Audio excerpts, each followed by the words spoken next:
Alors j'ai adapté Les Étudiants perdus parce que je crois que Balzac a des choses essentielles à nous dire de la condition humaine et que dans ce livre des Étudiants perdus, il a pressenti ce que le capitalisme allait avoir comme impact sur les relations humaines dans un contexte urbain. Enfin, c'est vraiment, ça se passe dans une ville qui est Paris, qui à l'époque est la ville la plus moderne du monde. Donc on est en 1820, c'est la première restauration. Il y a l'idée que tout le monde peut y arriver, tout le monde peut faire fortune, même s'il est parti de rien.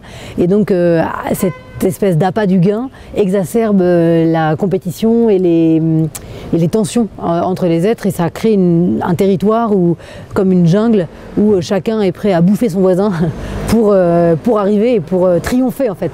Je trouve que ça c'est très très moderne et que c'est même le fondement du tissu urbain et du tissu humain dans l'espace urbain, et ça m'intéressait beaucoup.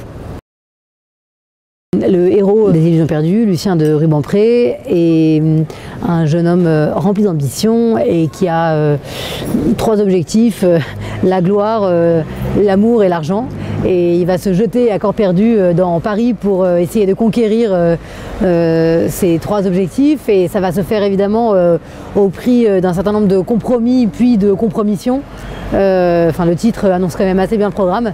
Et ça, voilà, cet apprentissage-là, ça me passionnait à la fois dans ce que ça me raconte en creux, c'est-à-dire intimement de ce que les compromis qu'on doit faire pour tenir l'exigence de sa création, et à quel moment le compromis devient de la compromission, et comment on fait pour tenir son intégrité et son exigence dans un système qui ne fait qu'encourager la compétition, la compétitivité entre les êtres.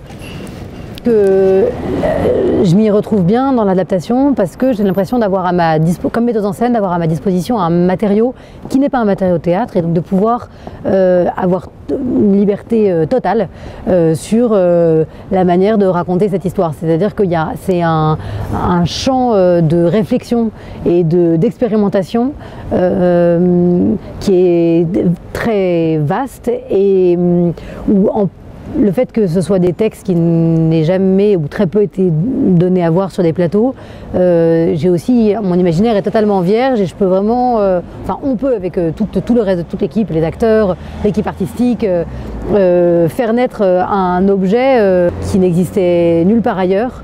Cette liberté-là, elle est assez exaltante.